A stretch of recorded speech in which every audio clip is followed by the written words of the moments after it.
I got 5 steps to managing and protecting your collectibles.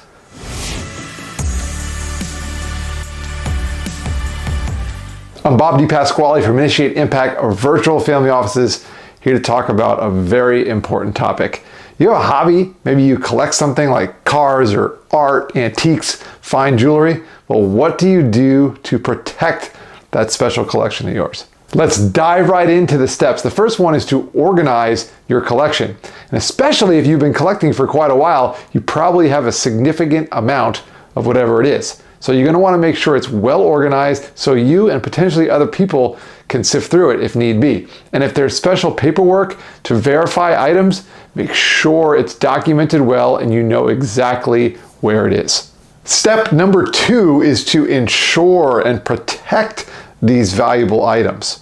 Now, you may need a formal insurance policy, where there's plenty of insurers out there, and we can provide some suggestions if you want to reach out to us. But you also want to pair this with the organization from step 1. Part of protecting them is knowing where they are, knowing how to care for them properly, and document these things so once again you and anyone else who might need to at some point can do it well. Step number 3 is to dive even deeper into those insurance policies.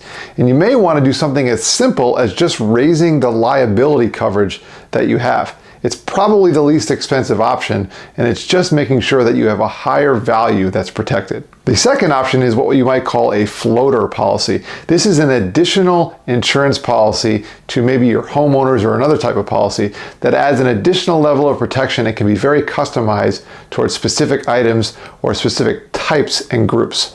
The fourth step is understanding your tax obligations.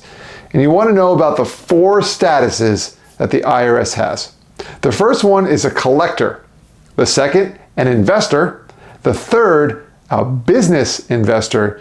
And then finally, a dealer. The IRS will assume that everyone is a collector unless it's proven otherwise. And the fifth and last step is having a succession plan. Now, we've talked a lot about succession plans, whether it's for business or items that you own. In this case specifically, you want to know who's going to inherit these valuables someday when you pass away. Or maybe even before you pass away, you have some plan to pass them on to other people in your family or other people that you really care about and you think would take excellent care of these items. And that's part of protecting them, is making sure they have a home even after they're no longer in your possession. I'm Bob DePasquale from Initiate Impact Virtual Family Offices once again.